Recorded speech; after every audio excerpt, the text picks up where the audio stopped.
Hi and welcome to this first time setup video for the Databrain dialog add-on. Before we start, please make sure you have Databrain and the dialog add-on package installed. Now let's first start by creating a new data library. Right-click in the project view and select Create Databrain New Data Library. Open the newly created data library. In the hierarchy, we can see the dialog namespace. Inside of this foldout, you can see three different data types. We have the dialog graphs, then the actors and variables. Let's select the dialogs graph. Click on Create. What you see now is the dialog graph editor.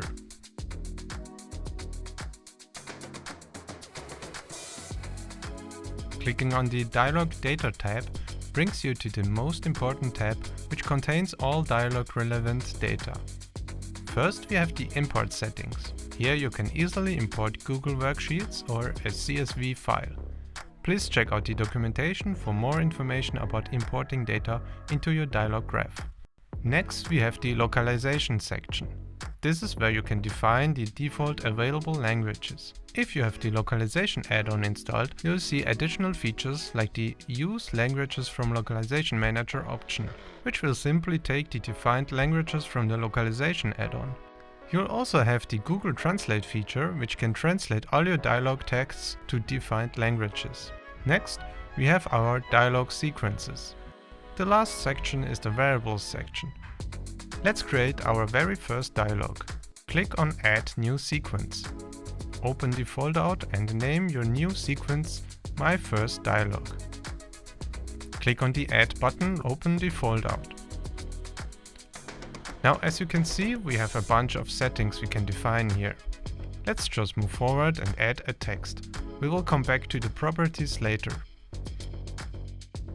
Let's enable Use Gibberish Voice Clips and set the length to something like 1 second. We will set the gibberish voice clips later on our actor. Click on Add Localized Text. We can now enter the language and add text.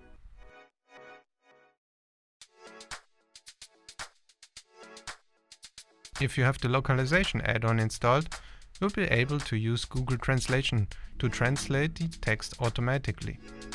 Let's try it out here. Okay, now let's go back to our properties. We need to assign an actor for our dialog. So let's create one. I'm gonna call mine James. Select the newly created actor. Let's inspect our actor by clicking on the magnifier button. This will bring us directly to the newly created actor data object. Here we can define multiple properties like the actor's portrait, name, gender, age, and so on. Let's add a name. I'm also gonna add a color. Open the audio properties. Let's assign the gibberish voice clips we have here from our demo scene and set a pitch of 1.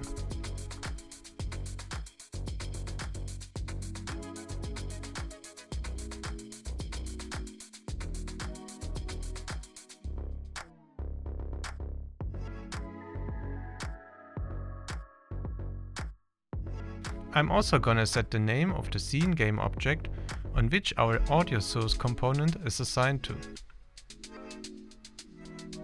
Great! Let's move back to the dialog graph. You can do this directly by clicking on this button at the top here. Let's open our sequence. In the properties, we can now assign an actor emotion. This basically defines which actor portrait the dialog should take for this current text. Please check out the documentation if you want to know how to add other emotions which are not available by default. We now need to add some choices. Click on the Add button next to the Choices title. Add language and add text.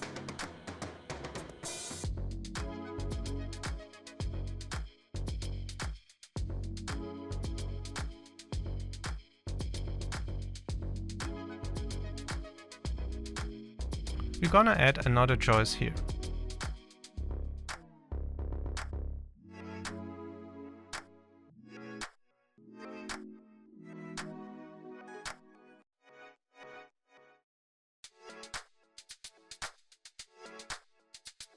Awesome.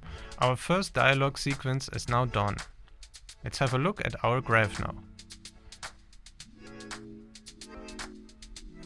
The dialog graph does have 3 nodes by default. First, we have our start node here. This is where we're gonna connect our dialog nodes later. Next, we have the on-exit dialog node, which is by default directly connected to the exit dialog node. So the on-exit dialog is basically an event listener which listens to the exit dialog event, which gets triggered from the dialog controller in the scene, either manually by script or from the UI when the player quits the dialog. If this happens, we usually, of course, want to exit the dialog. That's why we directly call the exit dialog node when the on-exit dialog node event got triggered. However, the on-exit dialog has 2 outputs, normal quit or immediate quit. The normal quit can be used if you want to show an ending message when the user walks away, for example. But if you want to close the dialog UI immediately, you can use the immediate quit output. Alright, now let's use our first sequence. Simply drag the sequence foldout by holding down the mouse button onto this icon here and drag it onto the node canvas. As you can see, we have now created a new dialog node. The dialog node has automatically the correct sequence assigned to. The dialog node also has the outputs based on the choices we have added to our sequence. Please note that every dialog node also has a default output. This output is called either when there's no choices available and we simply move on to the next dialog node by skipping, or if we have defined choices and the choices also have a countdown. So when the countdown runs up, then the default output will be called. Connect the onStart node with the dialog node.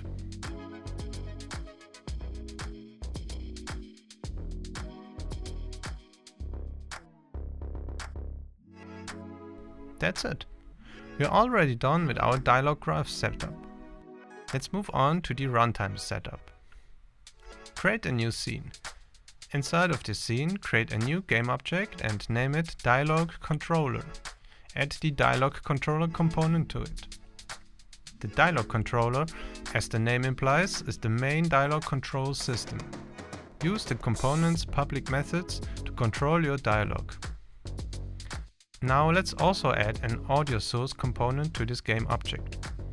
As you can remember, we have named the audio source game object name on our actor data object the same as the dialog controller game object, which has the audio source. Assign the data library, which contains our dialog graph, to the data field here. You can now select the dialog graph from the drop-down. Next, assign the audio source to the audio sources list. We still need a dialog runtime UI. Let's take one from the themes folder by adding the prefab inside of a canvas game object.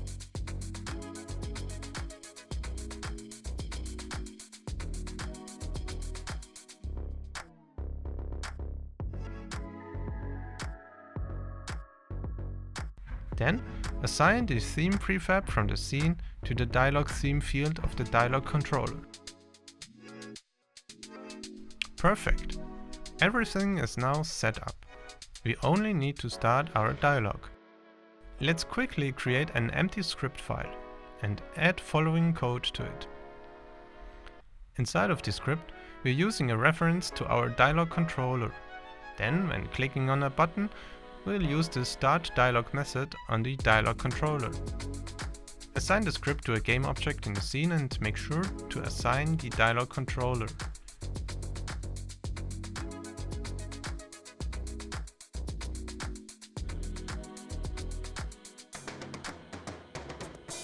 Perfect. Let's run our scene and hit the play dialog button. You can see that our dialog shows up with the correct text. It also plays the gibberish audio clips. Click on Exit Dialog to end the dialog. Alright, you have now successfully created a dialog from scratch.